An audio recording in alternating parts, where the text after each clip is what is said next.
Let me be clear. UAP are real. Advanced technologies not made by our government or any other government are monitoring sensitive military installations around the globe. Furthermore, the U.S. is in possession of UAP technologies, as are some of our adversaries. I believe we are in the midst of a multi-decade secretive arms race, one funded by misallocated taxpayer dollars and hidden from our elected representatives and oversight bodies. For many years, I was entrusted with protecting some of our nation's most sensitive programs. In my last position, I managed a special access program on behalf of the White House and the National Security Council. As such, I appreciate the need to protect certain sensitive intelligence and military information. I consider my oath to protect secrets as sacred, and I will always put the safety of the American people first. With that said, I also understand the consequences of excessive secrecy and stovepiping. Nowhere was this more apparent than in the aftermath of 9/11, which many of us remember all too well.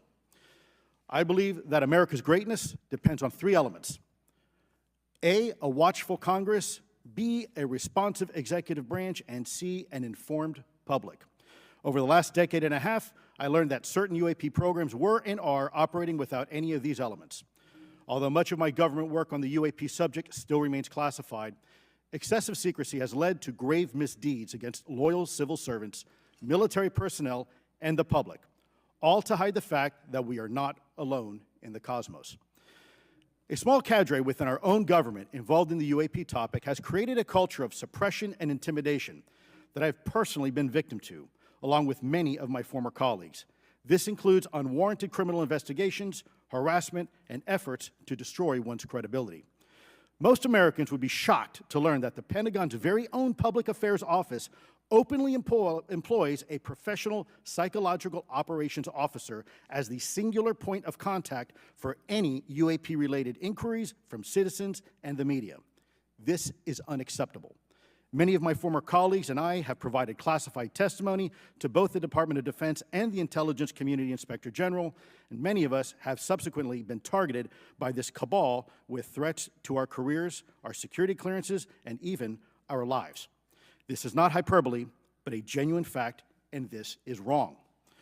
To fix these problems, I propose three principal actions.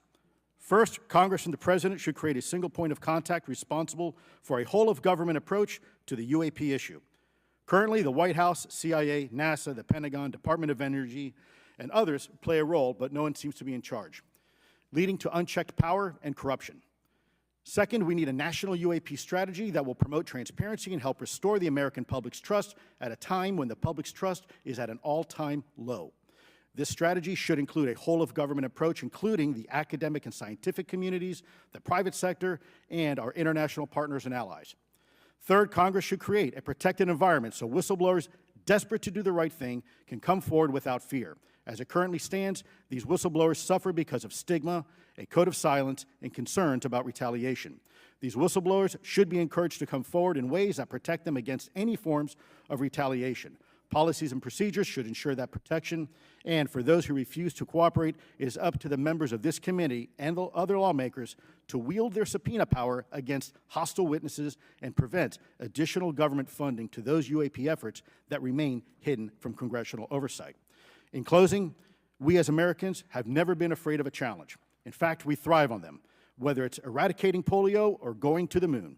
We don't run from a challenge, we take it head on.